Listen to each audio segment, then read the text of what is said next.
بسم اللہ الرحمن الرحیم۔ السلام علیکم۔ اپنی شادی کے دن سب خوش ہوتے ہیں، مگر میں واحد دلہا تھا جو اس شادی سے ناخوش تھا۔ وجہ میری ان پڑھ بیوی نرمین تھی۔ میرا نام ابراہیم ہے، میرا ابا پٹھان تھے اور میں بالکل اپنے ابا جیسا تھا، جبکہ میری اماں پنجابن تھی۔ میں بہت خوبصورت نین نقش رکھتا تھا، مگر اماں جس سے میری شادی کروانا چاہتی تھی، میں نے بچپن میں اسے بس ایک مرتبہ دیکھا تھا۔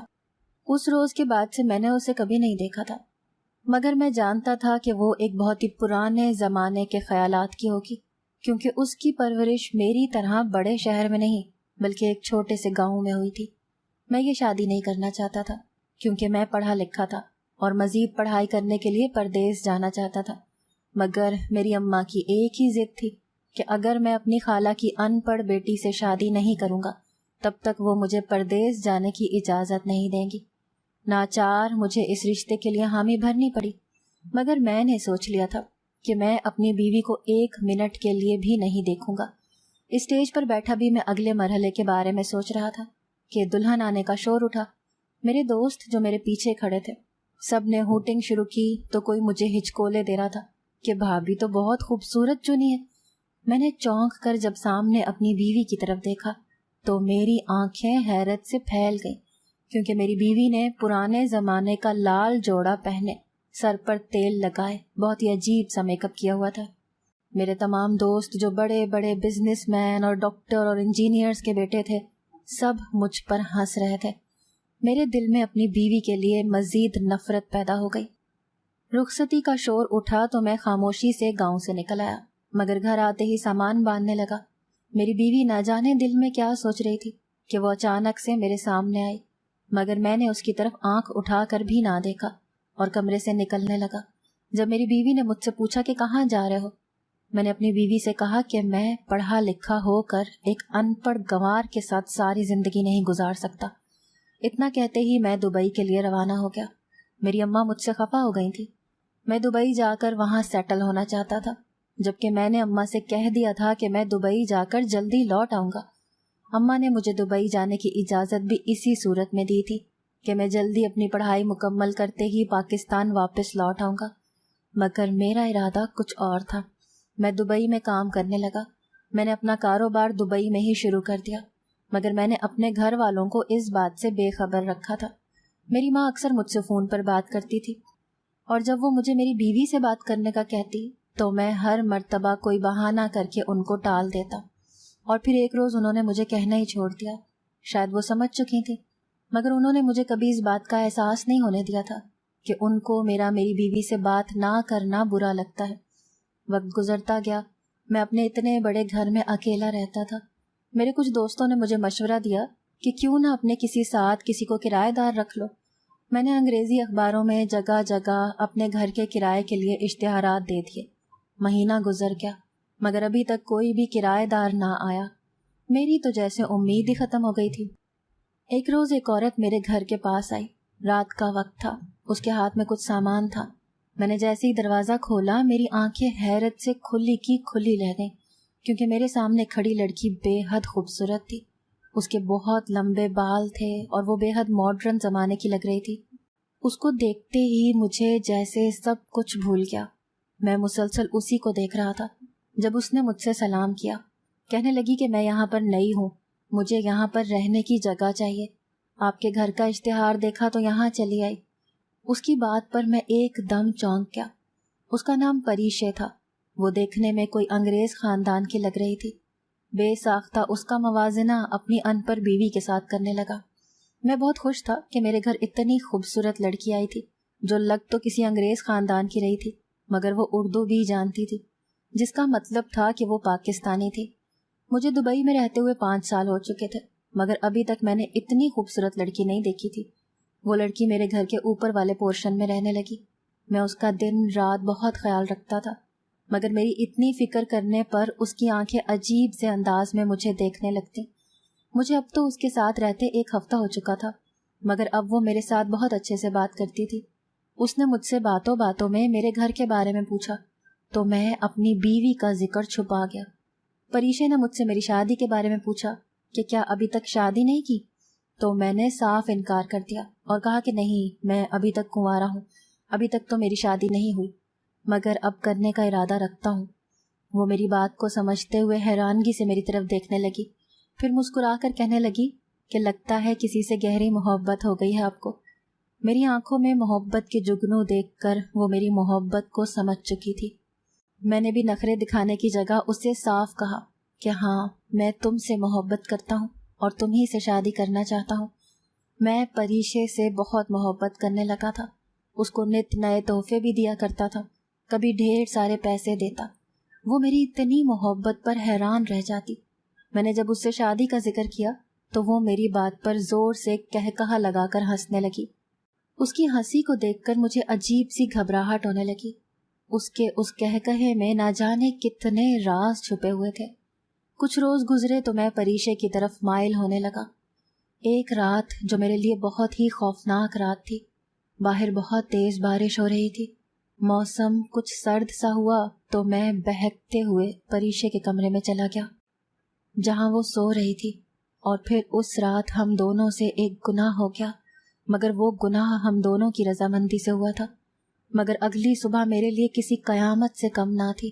جب پریشے اپنے کمرے میں اپنا بیگ تیار کر رہی تھی، میں اچانک اس کے کمرے میں گیا اور پوچھا کہ کہاں جا رہی ہو، مگر اس نے میرے سوال کا جواب نہ دیا، خاموشی سے اپنا کام کرتی رہی۔ میں اس کے قریب گیا اور پھر اس سے سوال کیا کہ کہاں جا رہی ہو۔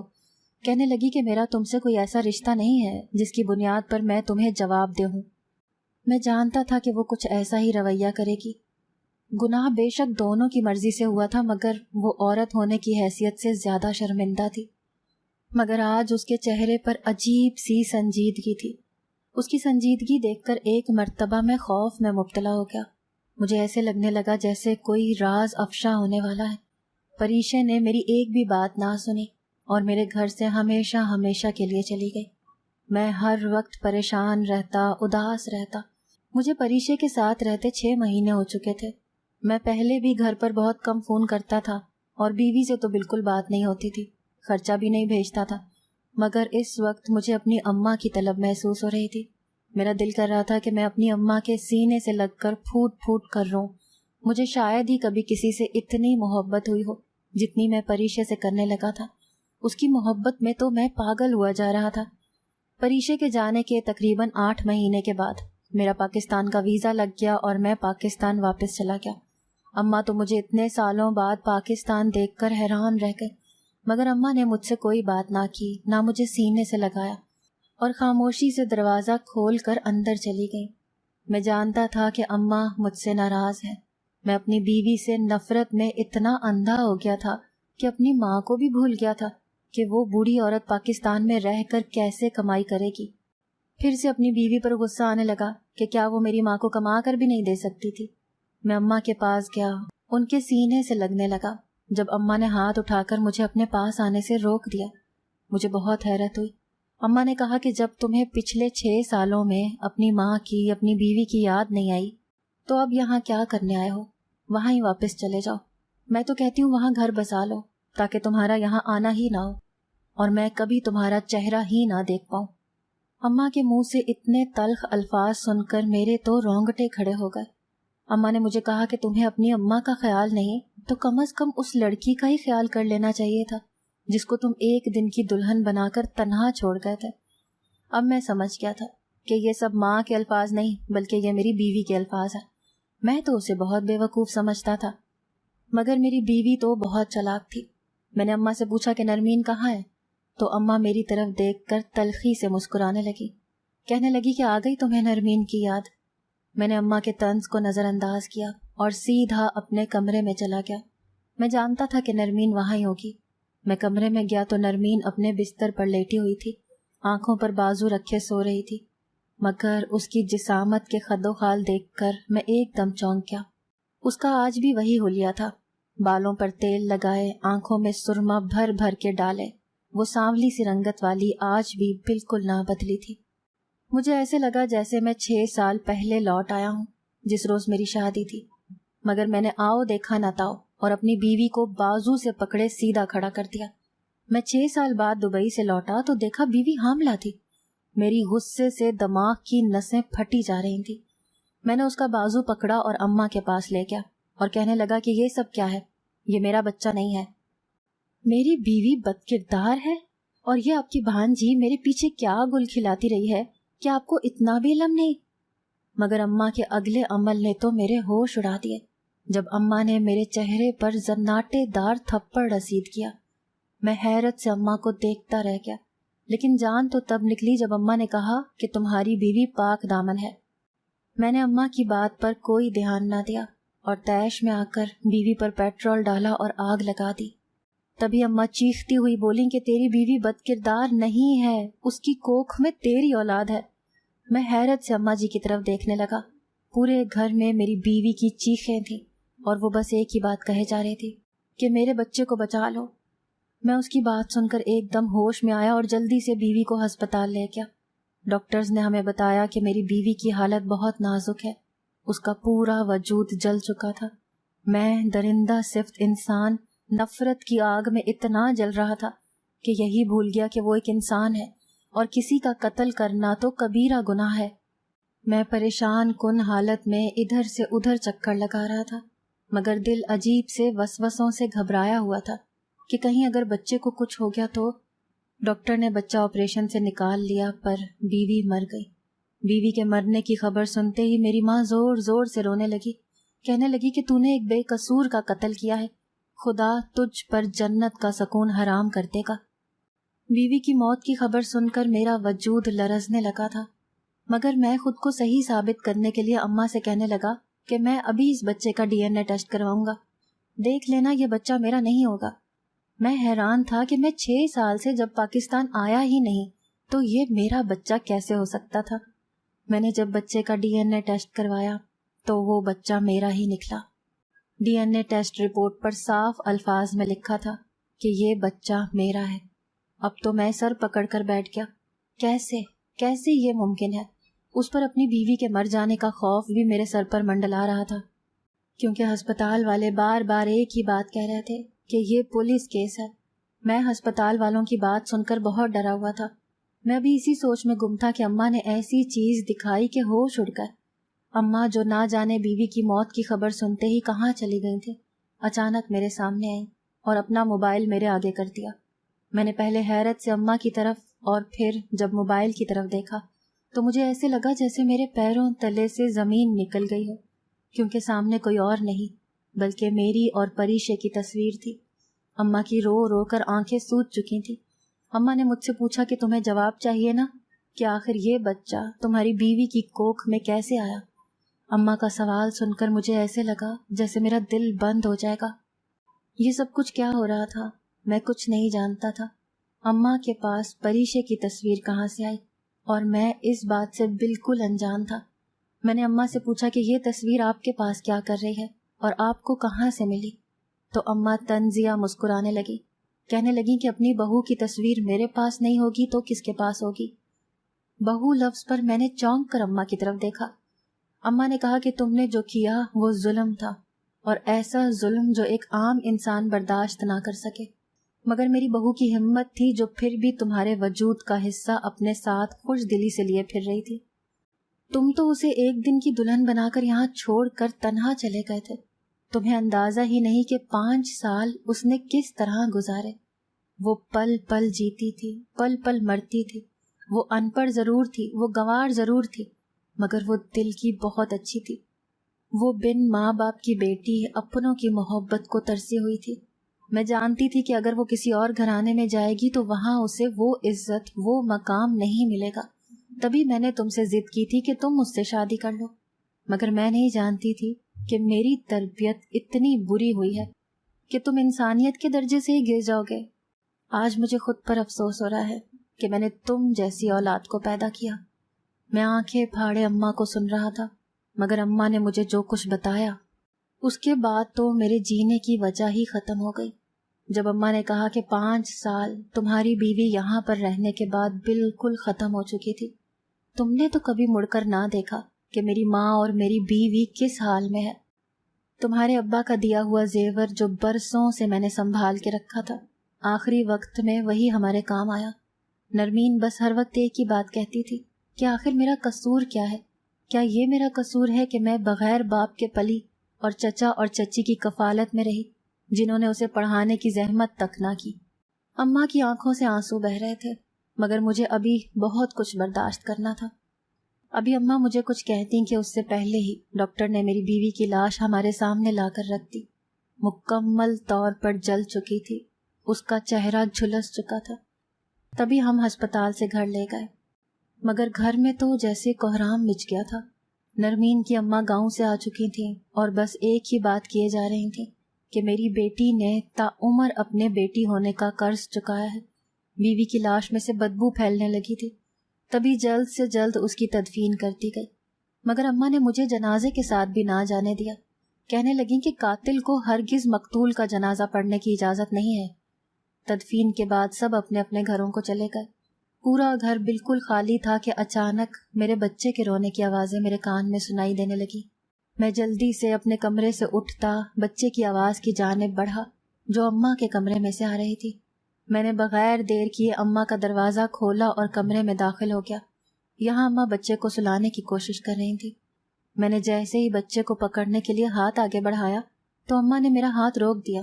کہنے لگیں کہ یہ بچہ تو تمہارا تھا ہی نہیں، تم نے تو کبھی اپنی بیوی کی طرف نظریں اٹھا کر بھی نہیں دیکھا تھا۔ پسند تو تمہیں پریشے تھی، اور شادی بھی تم پریشے سے کرنا چاہتے تھے، نرمین سے نہیں۔ اور ایک رات کا گناہ بھی تم نے پریشے کے ساتھ کیا تھا، نرمین کے ساتھ تو کوئی حلال رشتہ بنایا ہی نہیں تھا۔ تو پھر تم کیسے کہہ سکتے ہو کہ یہ بچہ تمہارا ہے؟ اب تو میں بالکل تھک چکا تھا۔ میں نے اماں سے پوچھا کہ آخر ایسی کیا بات ہے جو آپ مجھ سے چھپا رہی ہیں؟ اماں نے میری بات سنتے ہی طنزیہ مسکرانا شروع کر دیا اور کہا کہ تم اپنی بیوی کے ایک دن کا بھی قرض ادا نہیں کر سکتے۔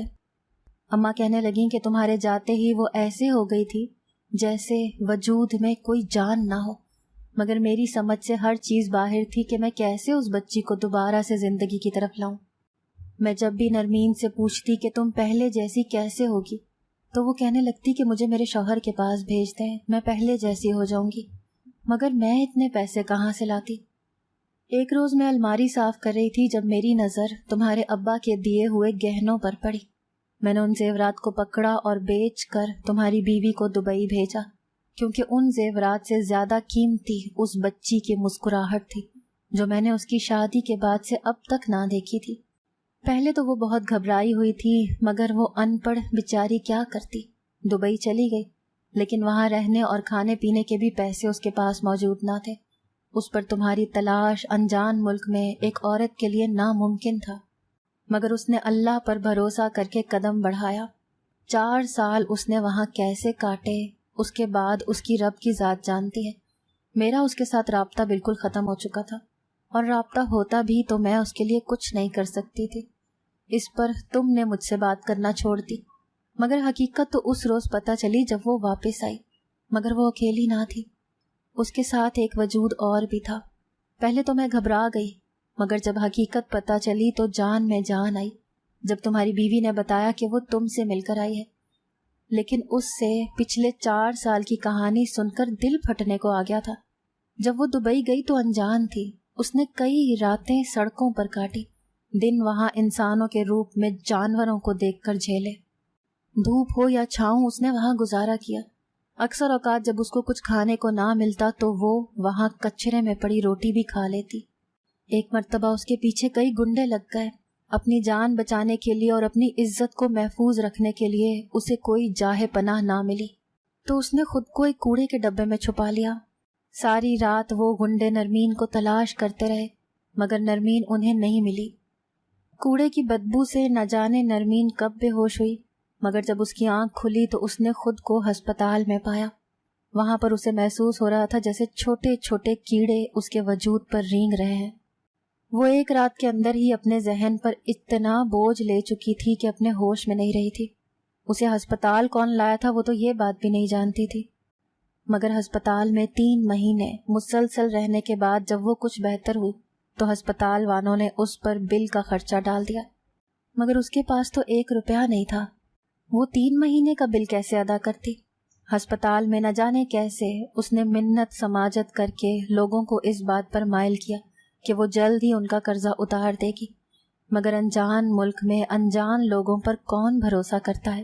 وہاں ایک نیک صفت انسان موجود تھا، شاید درندوں کی دنیا میں ایک وہ واحد ہی انسان تھا جس نے نرمین کے ہسپتال کے نہ صرف بل بھرے بلکہ اسے اپنے ساتھ اپنے گھر لے گیا جہاں اس کی والدہ موجود تھی۔ اس نیک صفت انسان نے نرمین کو اپنے ساتھ 3 سال رکھا۔ نرمین نے ان 3 سالوں میں اسے اپنی ہر حقیقت بتا دی۔ اس نے کہا کہ میری کوئی بہن نہیں ہے، آج سے تم ہی میری بہن ہو اور تمہاری ہر چیز کی ذمہ داری میری ہے۔ جلد سے جلد تمہارا شوہر بھی تمہارے سامنے ہوگا، لیکن اس سے پہلے تمہیں خود کو بدلنا ہوگا۔ نرمین نے وہی کیا جو اس کے منہ بولے بھائی نے سکھایا تھا۔ نرمین نے خود کو بدل لیا۔ نرمین کا منہ بولا بھائی وقاص، جس نے نرمین کو نہ صرف پڑھنا لکھنا سکھایا بلکہ اسے اس قابل بنایا کہ وہ کسی بھی مرد کی آئیڈیل بن سکتی ہے۔ ایسا نہیں تھا کہ نرمین خوبصورت نہیں تھی، اسے بس تراشنے کی ضرورت تھی۔ اور پھر وقاص نے نرمین کو تمہارے گھر کا پتہ دیا۔ یہ 4 سال نرمین نے بہت محنت کی۔ اتنا آسان نہیں تھا خود کی ذات کو بالکل بدل لینا۔ اس نے صرف تمہاری خاطر خود کو بدل لیا، مگر اپنے دل میں تمہارے لیے ایک رتی برابر بھی بوجھ نہ رکھا اور نہ ہی کوئی نفرت کا ذرہ موجود تھا۔ وہ تو خوش دلی سے تمہارے پاس گئی تھی، مگر تم تو بے وفا نکلے۔ تمہیں اپنی بیوی کی پرواہ نہیں تھی مگر پریشے کی پرواہ تھی۔ یہ تو عقل مندی وقاص کی تھی جس نے نرمین کو اپنا اصل نام کسی کو بھی بتانے سے سختی سے منع کیا تھا۔ وہ اس روز نہیں مری تھی جس روز تم اسے یہاں تنہا ایک رات کی دلہن بنا کر چھوڑ گئے تھے۔ اصل موت اس کی اس وقت ہوئی تھی جب تم نے اسے پریشے سمجھ کر نہ صرف اس سے محبت کا اظہار کیا تھا بلکہ اس سے شادی کی بھی خواہش ظاہر کی تھی۔ اور پھر جب بس نہ چلا تو تم نے ایک گناہ کر لیا جو تمہارے لیے تو گناہ تھا مگر نرمین کے لیے اس کی مکمل زندگی تھی۔ جب وہ واپس آئی تو 1 مہینے بعد ہی نرمین حاملہ ہو گئی۔ پریشانی سے میری جان نکلی جا رہی تھی مگر اس نے مجھے تسلی دی، کہنے لگی کہ یہ آپ کی نسل ہے، اور پھر اس نے مجھے ساری حقیقت بتا دی۔ میں تو نرمین کے سامنے نظر اٹھانے کے بھی قابل نہیں رہی۔ میں اس سے اتنی شرمندہ تھی، میں نے اس کے آگے ہاتھ جوڑ لیے، مگر وہ اتنے بڑے دل کی مالک تھی۔ اس نے اتنا سب کچھ برداشت کرنے کے بعد بھی مجھ سے یہ کہا کہ غلطی آپ کی نہیں ہے، قصور میرا ہے۔ مجھے ایسے شخص کے ساتھ شادی ہی نہیں کرنی چاہیے تھی جو میرے علاوہ کسی اور کو پسند کرتا ہو۔ میں اماں کی بات غور سے سن رہا تھا۔ مجھے معلوم ہی نہ ہوا کہ کب میرے آنسو میری آنکھوں سے بہنے لگے۔ مجھے اتنے بڑے کمرے میں بھی گھٹن محسوس ہو رہی تھی، جیسے ابھی میرا سانس بند ہو جائے گا، مگر مجھے ابھی جینا تھا۔ جو گناہ کیے تھے ان کا کفارہ ادا کرنا تھا، جو غلطیاں مجھ سے ہوئی تھیں ان کا مداوع کرنا تھا۔ اچانک سے گھر کا دروازہ کھٹکنے لگا۔ اتنی رات کو گھر میں کون آیا تھا؟ کوئی نہیں جانتا تھا۔ میں نے اماں سے کہا کہ میں دروازہ خود کھولتا ہوں۔ میں نے جیسے ہی دروازہ کھولا تو سامنے ایک بہت خوبصورت حسین جوان لڑکا کھڑا تھا، مگر میں اسے نہیں جانتا تھا۔ اس سے پہلے کہ میں اسے جان پہچان بڑھاتا میری اماں میرے پیچھے سے آئیں اور اس کا ماتھا چومنے لگی، مگر جان تو اس وقت نکلی جب اماں نے کہا کہ وقاص آؤ، اس وقت آئے ہو، خیریت ہے؟ مگر وقاص نے کہا کہ میں اپنی بہن سے ملنے آیا ہوں۔ میرا دل بہت گھبرا رہا تھا۔ جب سے وہ پاکستان آئی ہے تب سے وہ بالکل خاموش رہنے لگی ہے۔ آخر کہاں ہے میری بہن؟ میری اماں نے میری طرف ایک نظر دیکھا تو میرے وجود میں لرزش طاری ہو گئی۔ میرا پورا وجود زلزلوں کی زد میں تھا۔ اماں نے وقاص کو سب حقیقت بتا دی۔ وقاص نے مجھے مارنا پیٹنا شروع کیا اور پھر مجھے پولیس اسٹیشن بھیج دیا، جہاں مجھے عمر قید کی سزا ہو گئی۔ میرے لیے تو سزائے موت بھی کم تھی، مگر میرے پیچھے میری بوڑھی ماں اور میرے بچے کی کفالت کوئی نہیں اٹھا سکتا تھا۔ تبھی جج نے مجھے عمر قید کی سزا سنا دی۔ میرے بعد وقاص نے میرا گھر، میرے بچے اور میری اماں کو سنبھالا۔ میں نے جو کچھ اپنی بیوی کے ساتھ کیا تھا اس کے بعد میں جینا بھول گیا تھا۔ میں ہر وقت روتا رہتا تھا، اپنے گناہوں کی معافی مانگتا تھا، مگر کسی کا قتل کرنا معافی کے قابل نہیں تھا۔ میں جانتا ہوں کہ میری تمام عمر ایسے ہی کٹ جانی ہے، مگر ایک حسرت ہے جو ہمیشہ میرے دل میں ہی دبی رہ جائے گی، اور وہ یہ تھی کہ میں دنیا کا سب سے بدترین باپ، بدترین شوہر اور بدترین بیٹا ثابت ہوا تھا۔ میں اپنی بیوی سے معافی مانگنا چاہتا تھا، مگر اب پچھتانے کا کیا فائدہ جب چڑیاں چگ گئیں کھیت۔ مجھے تو اتنی بھی اجازت نہ تھی کہ میں نرمین کی قبر پر جا کر اس سے معافی مانگ سکتا۔ انسان ایسا ہی ہے، زندہ کی قدر نہیں کرتا اور مرنے کے بعد اپنے گناہوں کو یاد کر کے روتا رہتا ہے۔ میرے نصیب میں بھی تا عمر کے لیے رونا لکھ دیا گیا تھا۔ میری بیوی نے میری خاطر خود کو بالکل بدل لیا تھا، مگر میں ایک بے وفا انسان ثابت ہوا تھا، اور پھر بے وفائی بھی ایسی کی کہ جس کے بعد ایک صنف نازک زندہ لاش بن جائے۔ میں اتنا پتھر دل ہوں، کب بنا مجھے اندازہ ہی نہ ہوا کہ ایک نازک جان کو کیسے جلا دیا۔ اس وقت میری انا کا مسئلہ تھا کہ میری بیوی ان پڑھ ہے۔ کاش میں اس وقت اپنی بیوی کے دل کو جان پاتا تو خود کو سب سے زیادہ خوش نصیب سمجھتا۔ اگر آپ کو آج کی ہماری کہانی پسند آئی ہے تو اسے لائک کیجیے اور اپنے پیاروں کے ساتھ شیئر کیجیے، اور ہاں، اگر ابھی تک آپ نے ہمارا چینل سبسکرائب نہیں کیا تو ضرور کیجیے۔ ملتے ہیں کل ایک نئی اور دلچسپ کہانی کے ساتھ، تب تک کے لیے اللہ حافظ۔